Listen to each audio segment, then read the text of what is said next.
morning sun. You are thirsty, you are tired, you are hurt. And when you ask for kindness, they answer with stones.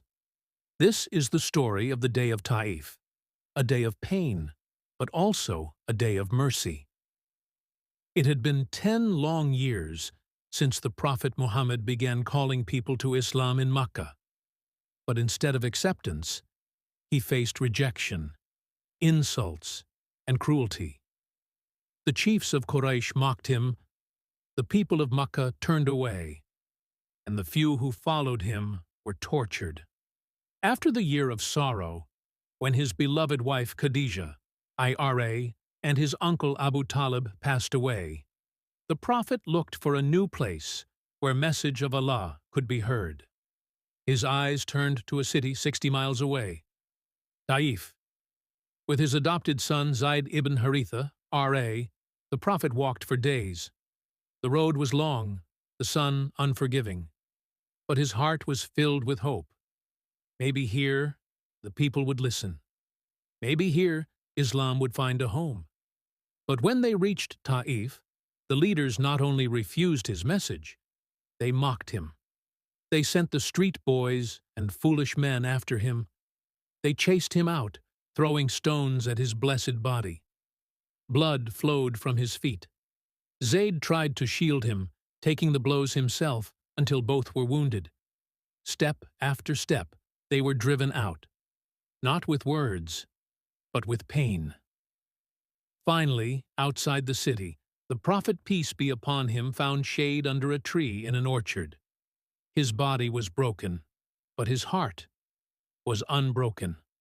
There, he raised his hands to the sky and made one of the most beautiful du'as in history. O Allah, to you I complain of my weakness, my helplessness, and my humiliation before men. You are the most merciful of the merciful. To whom will you leave me? To an enemy who will overpower me? Or to a distant person who will treat me harshly? If you are not angry with me, then I do not care. But your safety and mercy are easier for me to bear. I seek refuge in the light of your face. These words were not of revenge, but of love for Allah.